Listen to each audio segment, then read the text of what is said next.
I think the charismatic movement is a perpetual threat against the sufficiency of Scripture. It's fundamentally a denial of the sufficiency of Scripture. The idea is that we must be getting fresh revelation all the time or we don't have enough. And charismatics tend to treat Scripture as a dead letter and not quite as exciting or important as the latest revelations that they think they're getting from God.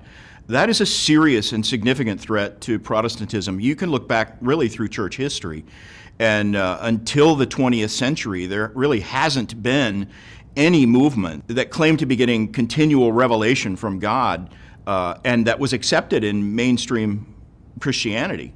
And so that's something new and different and dangerous, extremely dangerous. And it's also become politically incorrect to be critical of charismaticism because so many people across the spectrum of theology have embraced charismatic ideas. Nobody really wants to fight that fight. I think it's still an important issue that we need to confront and deal with from Scripture. There are lots of others. Pragmatism, the idea that the unchurched should decide, what sort of church services we have, or that best business practices should say, here's how we do church. We should treat the church as an entrepreneurial effort and learn from what happens in business and all that and run the church like that, rather than actually letting Scripture determine our church polity and practice. That's a denial of the sufficiency of Scripture, that we have to learn from other people things that Scripture doesn't tell us. Dependence on psychology is another major attack on the sufficiency of Scripture.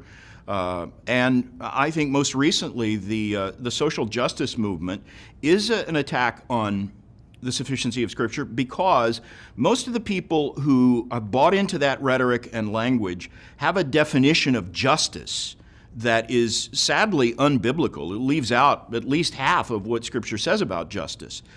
Biblical justice is as much about the punishment of evildoers as it is about kindness and grace to the poor and all of that.